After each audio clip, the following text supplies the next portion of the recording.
It's time to talk about tanks and see which among them sink or swim with the 7.0 updates. With the lack of a new addition to the tank role this expansion, the last new one we got being Gunbreaker back in Shadowbringers, it's fair to say that the status quo within the role has well and truly been solidified. We'll probably get a new one in 8.0 honestly, but for now we have a decent amount to discuss. I'm a long-time Final Fantasy XIV raider, having played and raided in the game for a decade at this point. I've done casual prog, hardcore prog, world prog, and today I'm going to break down the changes that each job within the tank role received, whether this has shaken up their gameplay style and balance, and if you're looking to make an educated choice, which stand the strongest in the game's current balance, and which need a little bit of loving as soon as possible. I've played all 4 tanks to level 100, done a bunch of content on all 4, and now I want to talk about each of them. Here are my impressions on the jobs, whether I feel Dawntrail tank design is an improvement over Endwalkers, and some little issues that I have with each that I feel are really worth discussing.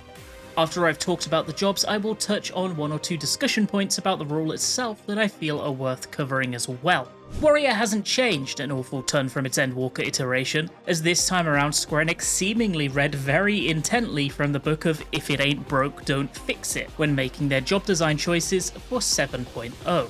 If you're comfortable with the pre-expansion rotation, your new tools will slot neatly and naturally into your kit, and it will be immediately obvious where you should be aiming to use them, because they are, essentially, what I would consider to be thoughtless additional presses for the most part.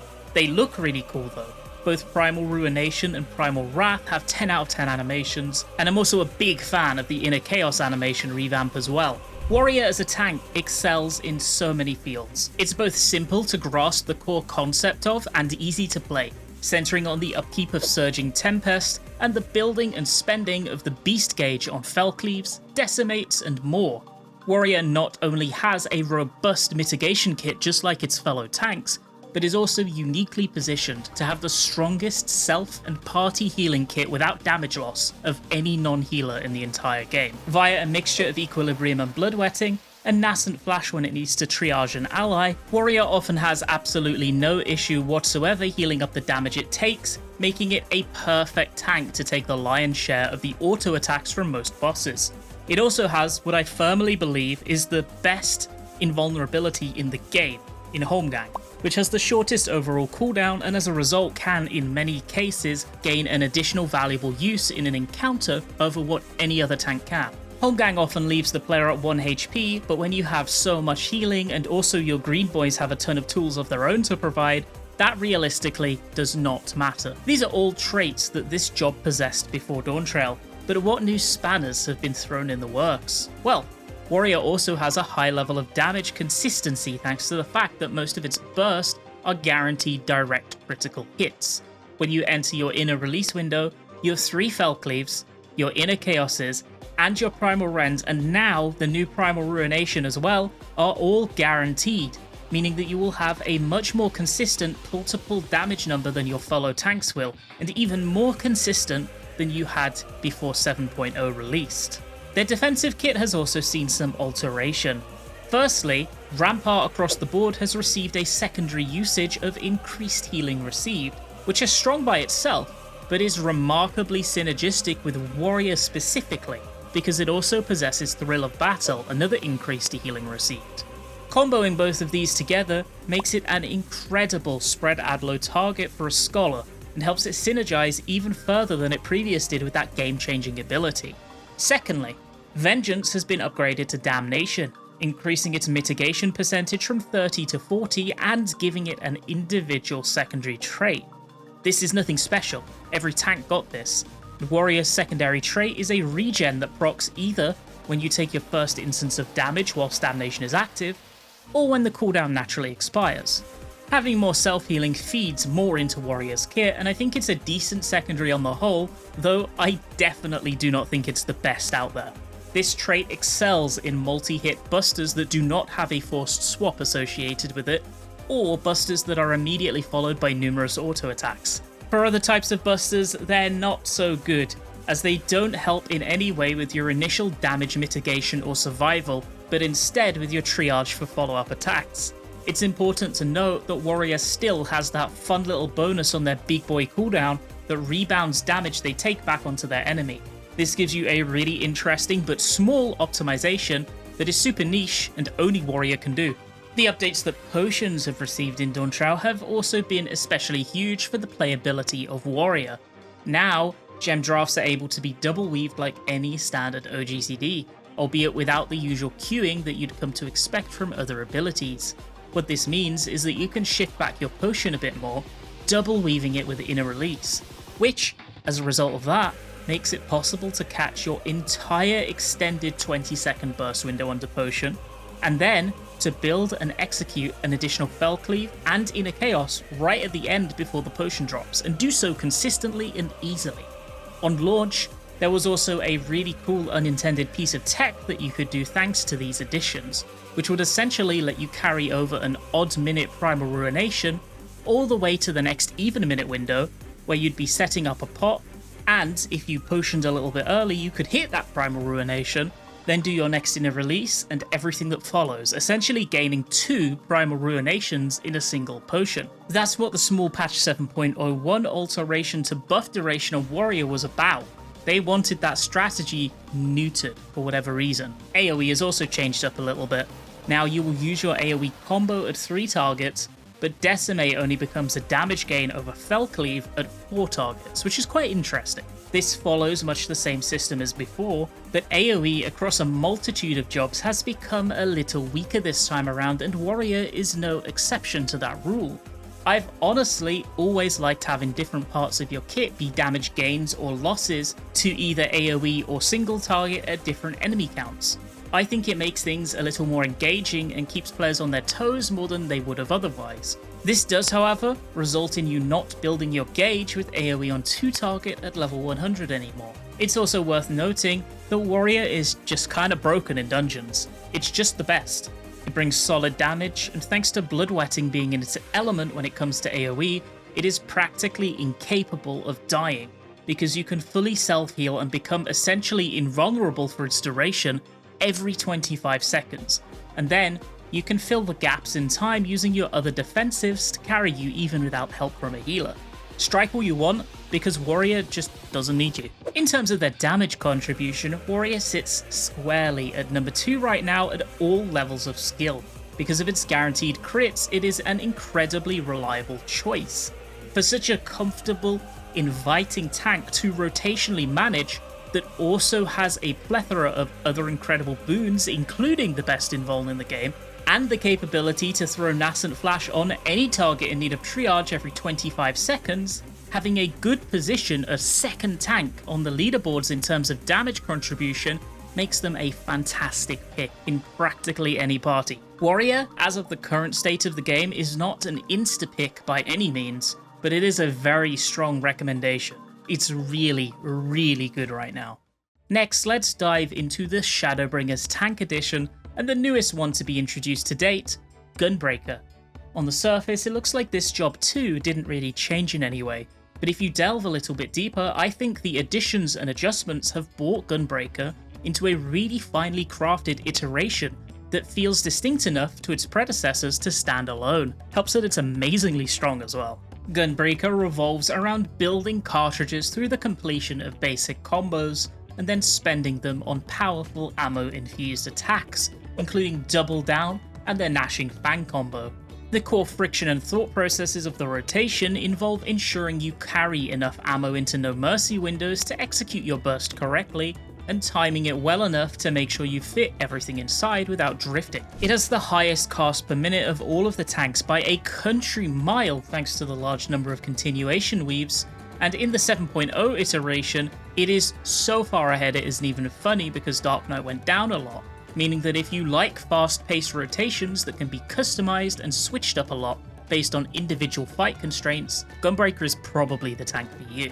You spend more time on the whole spending ammo now than you did comparatively last expansion, thanks solely to the introduction of the Reign of Beasts combo. This 3 GCD high damage burst that you get access to every 2 minutes as a combo off of Bloodfest will replace what was previously 3 burst strikes within the aforementioned No Mercy windows. This means that every 2 minutes, you end up with 3 ammo extra than you did in the past, that you can use outside of your primary buff, but still aim to catch within post-opener potion windows to the best of your ability.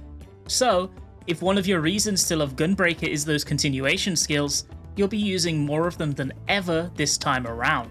This, alongside the removal of damage from their gap closer, also have the comfortable side effect of reducing the number of weaves that you need to do in each burst window. If you played this job much before Dawntrail, you at one point or another will have run into the uncomfortable problem of literally not having enough weave space to pop all your defensives for an incoming tank buster, which Square Enix love to line up with your burst windows. You used to have to pre-plan really effectively and ride the tail end of your cooldowns from those incoming hits, or in some inconvenient situations, you just had to bite the bullet and triple weave.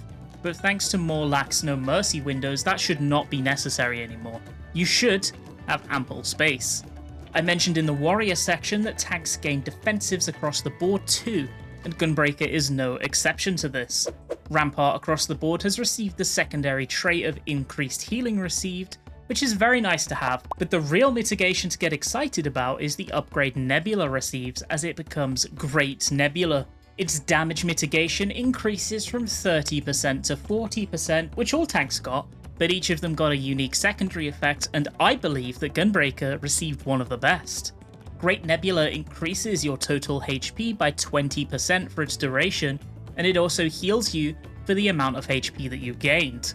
This is the type of cooldown that is just fantastic for practically any situation in which you'd use the defensive in the first place. It increases your survivability for single heavy incoming hits, it allows you to take autos without a care in the world, and it makes it much easier to deal with multi-hits without needing healer support in between.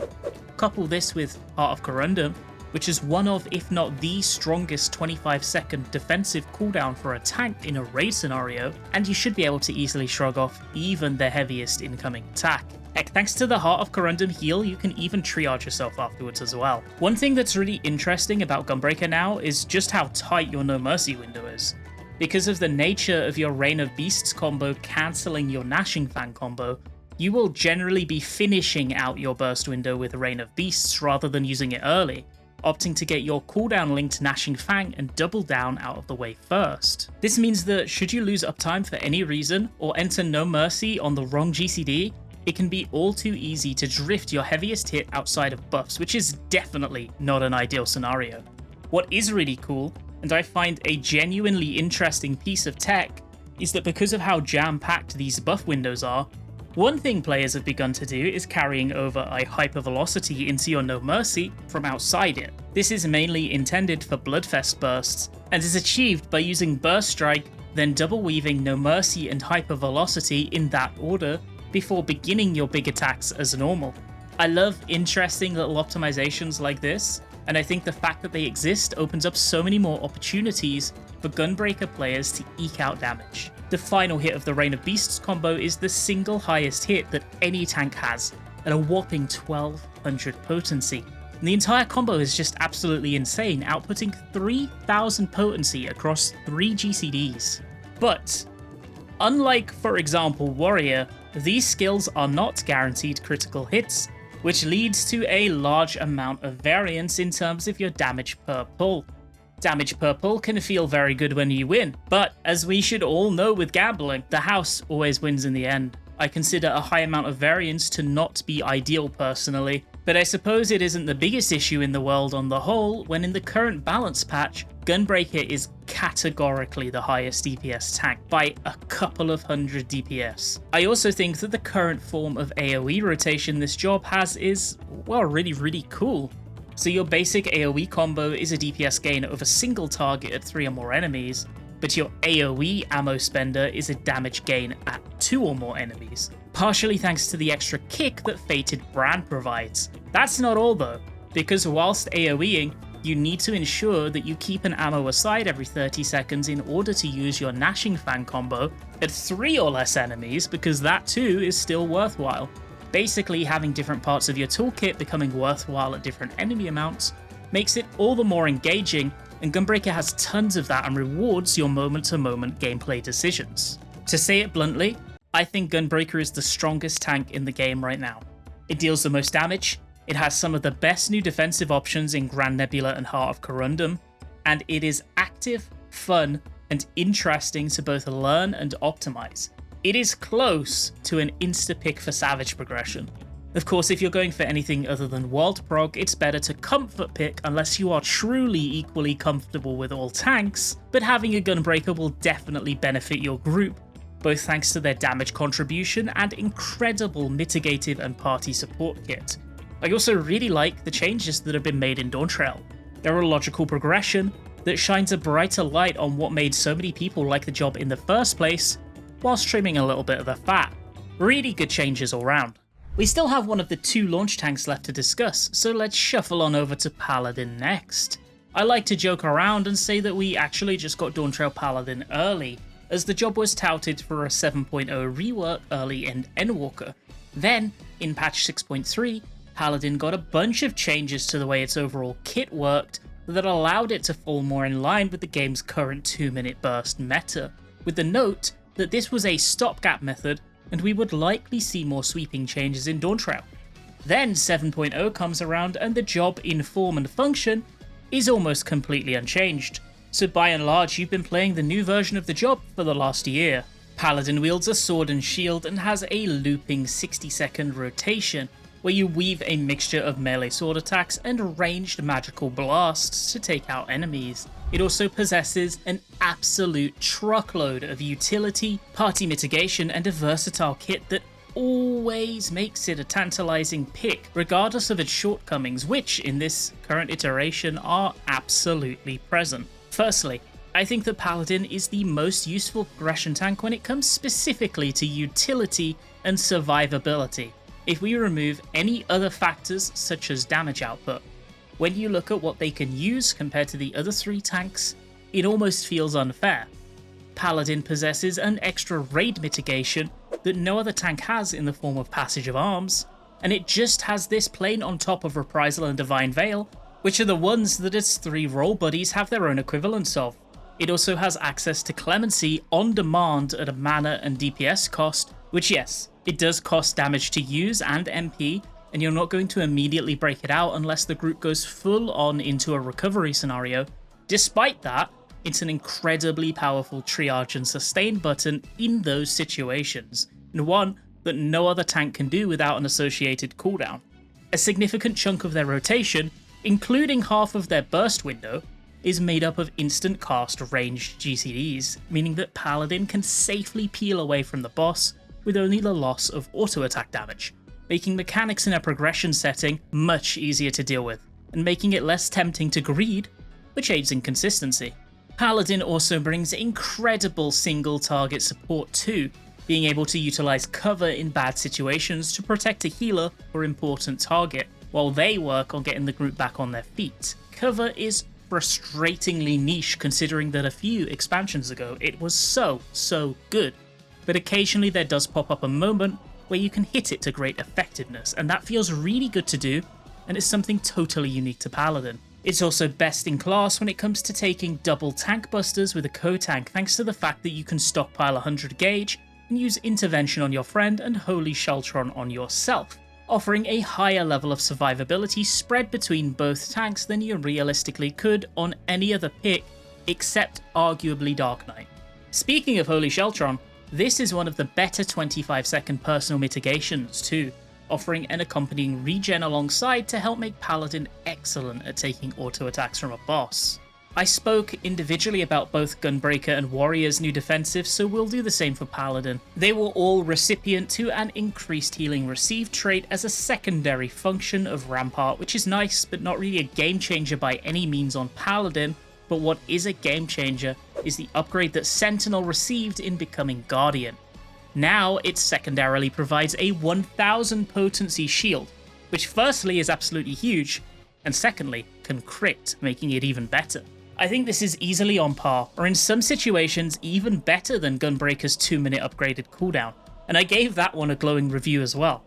In terms of how this increases your capability to take both single and multi-hit busters without needing healer support, Guardian is almost unparalleled, and I really feel like Warrior and Dark Knight should just be jealous of how good Gunbreaker and Paladin's secondaries are in a wide variety of use cases. One important note is that, like Gunbreaker, Paladin also suffers from pretty high swing between their good runs and bad runs, thanks to so much of their potency being shoved into not only just their fight or flight window, but especially their Confiteor combo and the new OGCD within it.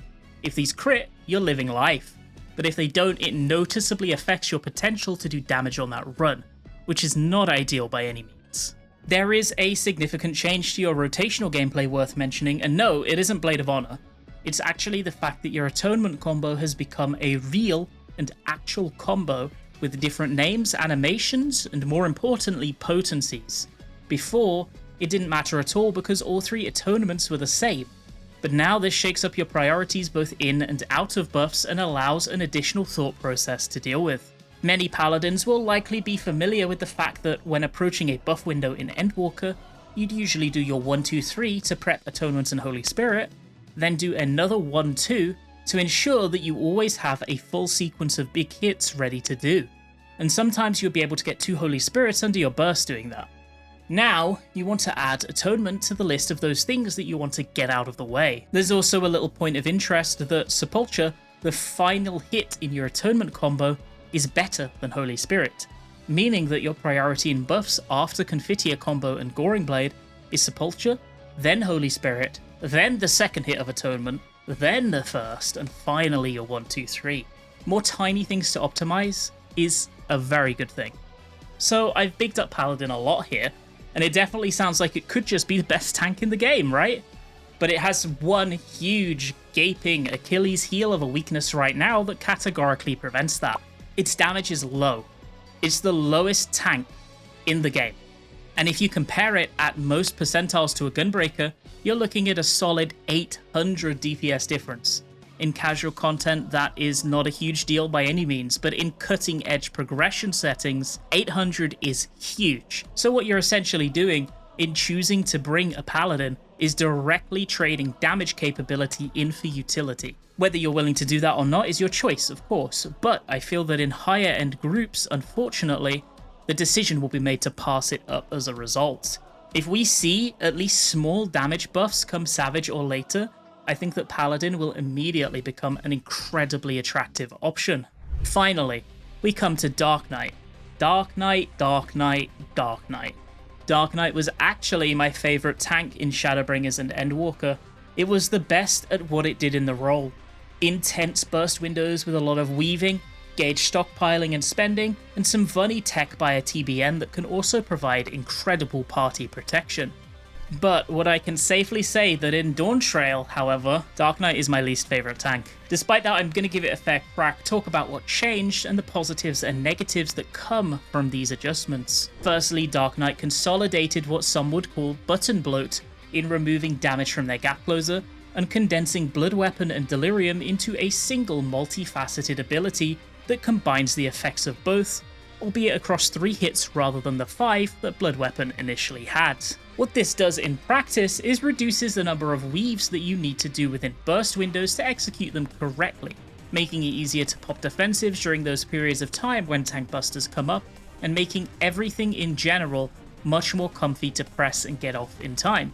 This has resulted in Dark Knight shifting from being the second highest tank in terms of CPM at a high level to the lowest overall, even behind both Paladin and Warrior. This, for me, was absolutely one of the major elements that pushed it to being less enjoyable, if I'm going to be honest. For some, however, this will be the opposite and will make it a much more approachable option. The side effect of Blood Weapon and Delirium being merged is that in Dawntrail, Dark Knight has access to less blood and mana every minute compared to the Endwalker iteration, which over the length of an entire fight equals fewer blood spillers and lower opportunities to use TBN or Edge of Shadow. What is really cool though, is the addition of Disesteem as a combo action coming off of Living Shadow. Disesteem is fairly unique, and opens up interesting gameplay options for Dark Knight players because it has a range of 10 yarms. This means that during your burst windows, you can hold onto it for a few GCDs and plan around it if you know you're going to be forced out of melee range, using Disesteem there to prevent any interruption to your rotation.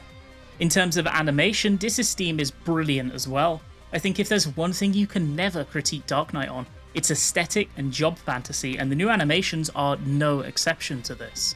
In the defensive department, it's a little odd. All tanks receive the added passive trait to Rampart that increases healing received, which is nice to have, but nothing special.